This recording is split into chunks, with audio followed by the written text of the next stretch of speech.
Hi, my name's Vicky Poole, and I'm here today with Michael Mahy, who is a fantastic coach and a friend of mine. Hi, Michael. Hey Vicky, how you doing? Excited to be here. Awesome. Me too, dude. Me too.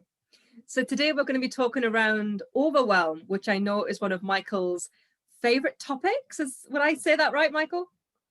Yeah. It's a big one. It's a big one that affects, all of us in one form or another at one time or another. So yeah, for sure. But for those of us who haven't experienced overwhelm, what is it? Well, I was gonna give you a definition of overwhelm, but I prefer to look at it as almost like a symbol initially. And that symbol for me is like a giant wave. And if you can imagine being in the sea facing a wave, when you're grounded, and your feet are on the ground, whether it's sand or whatever it is, but you're grounded, you feel, you know, comfortable and connected. But then when that wave comes, it takes you off your feet, and then you start to tip backwards. And one of the most natural emotional fears of human beings is of falling.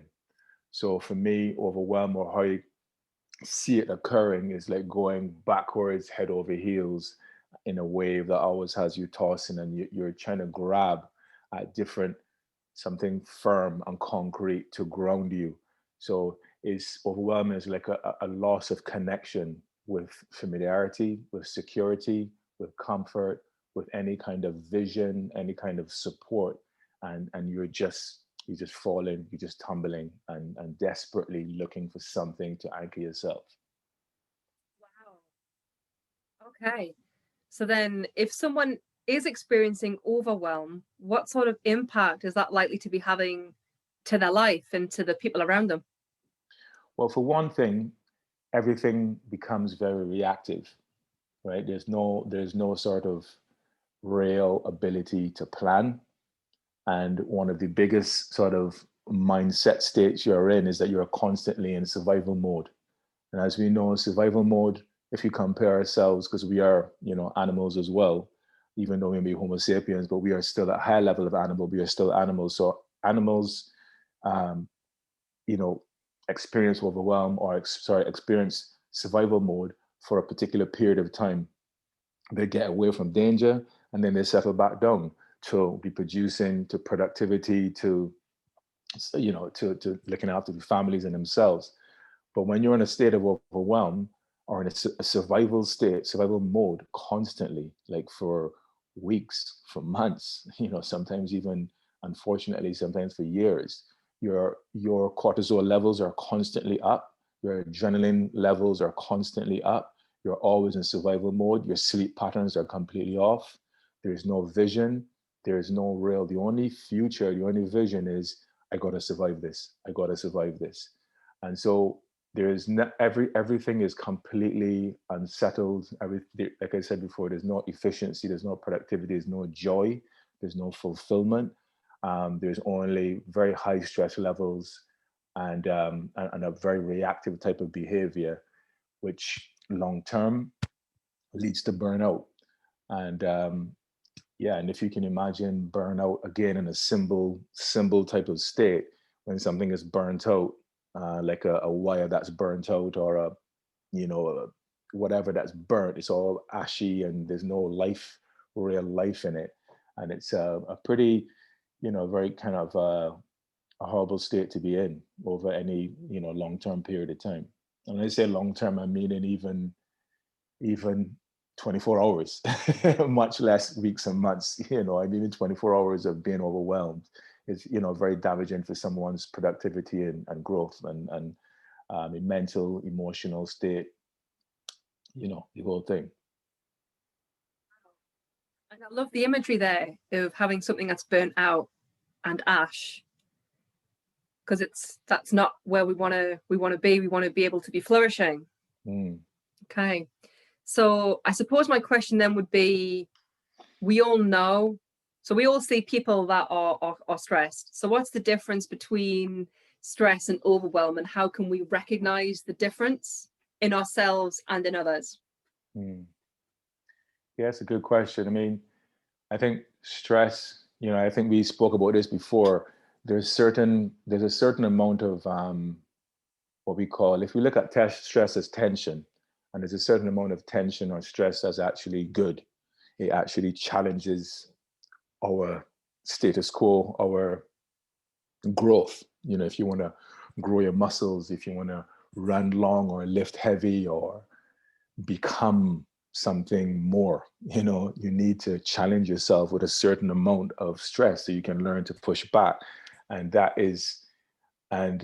will be looked at as productive stress. And the way that the difference is that if you have a clear vision of what you want for yourself and your environment, then you are aware that you're stepping into this stress state, because you know you need to, like, speak to people. Let's say if you're into fundraising and you got to go to companies, you might get some resistance. Or if you're looking to speak on stage, you might have some nerves and you're preparing.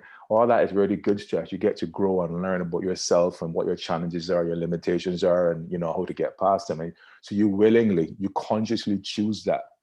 But when you have sort of negative stress or stepping into overwhelm, is when things are happening to you and you feel like everything is happening to me. It's this, so you're having this sort of victim. Overwhelm is like a victim state where it's all happening to me and I don't understand, and why me, and oh, I can't handle this.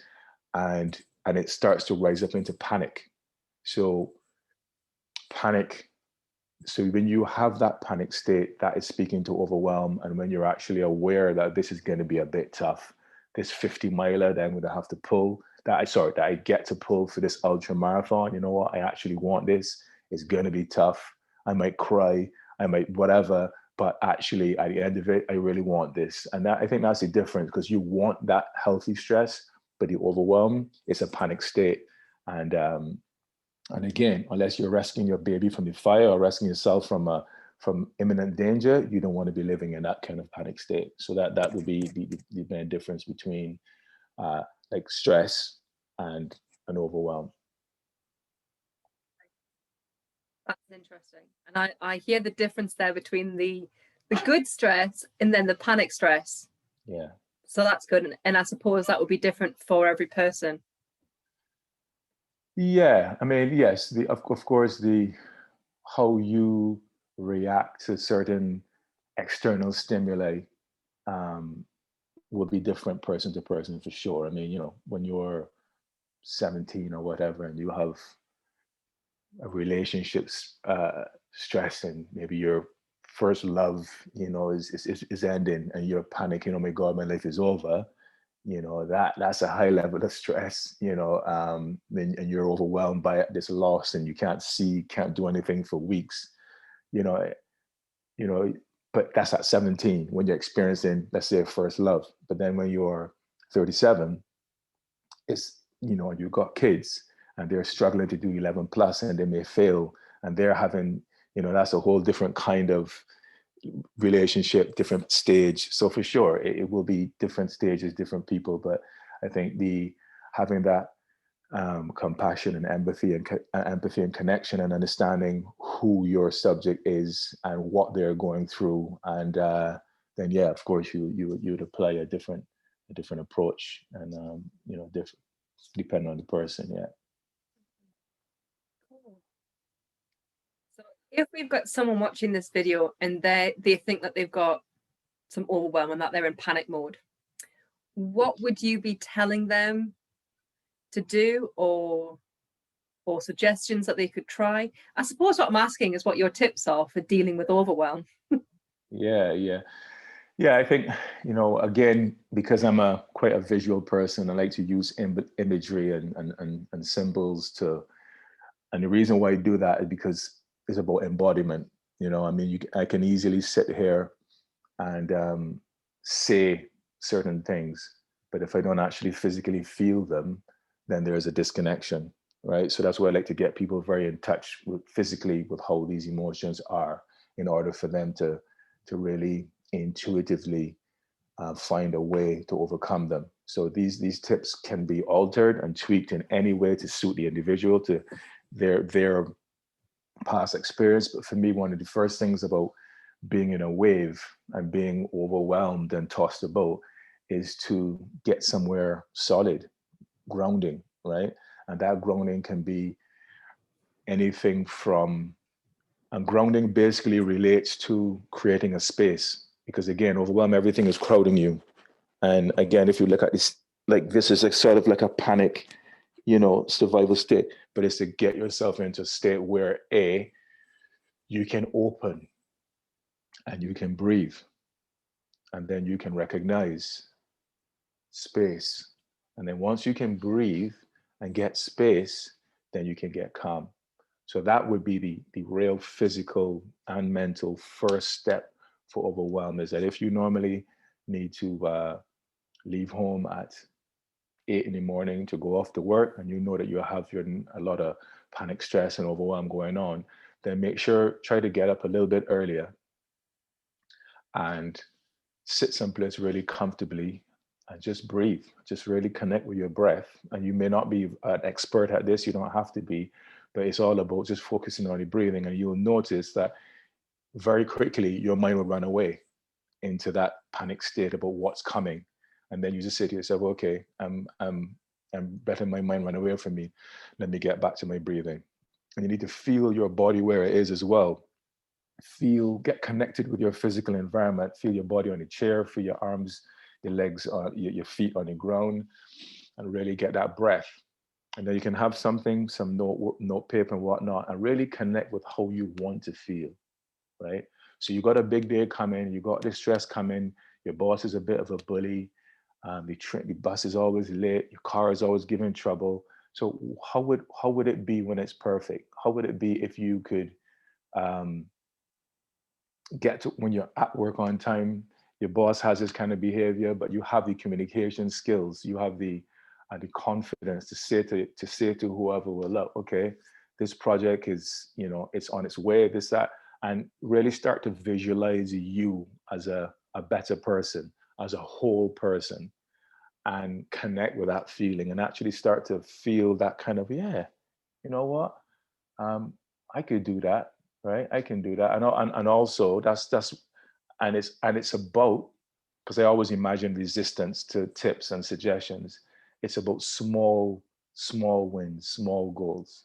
So part of your small win could be making yourself a really healthy breakfast, whereas before you always skip breakfast because you just can't, you get your nice green stuff, your whatever it is that you like, and have a nice healthy breakfast and sit for 10 minutes and sip your coffee, not looking at any TV or any screens. And if you can achieve that, or even getting out of bed and making sure you make your bed really, really neatly, because all of these things are creating stages and a progress pattern where you are actually in control of all of the things that you can control. You just take control of them. Things that you can't control, doesn't even matter. So you make your bed, you have your breakfast, you take your time to breathe, and you just it's almost like pampering yourself, but on an emotional level. You know what I mean? And then slowly you build that practice up. You just keep building it, you just keep doing more, and then you start making notes of maybe triggers or wins, losses, and then just slowly start to create that space, create that grounding, create that connection, that physical connection with you, and start to believe that you are enough and that you can be even more. I mean, you asked me for a couple of tips, but I kind of went off. But that's great, Michael. That's absolutely fantastic. This is what this is about. And I love the message there about taking control of what you can control. Yeah. And then taking baby steps. And if you can't control it, it's fine. You can't control it. Yeah. That's really powerful. And I love that message. Yeah, for sure. Yeah. Thank you. Yeah. Thank you, Michael. It's been lovely chatting with you today. I really do appreciate you joining me. It's been a pleasure. It's great. I feel really like, when we talk, I can feel the energy and the power and all the, so it's been really great to share. Thanks for having me. Lovely. Thank you very much, Michael. Cool.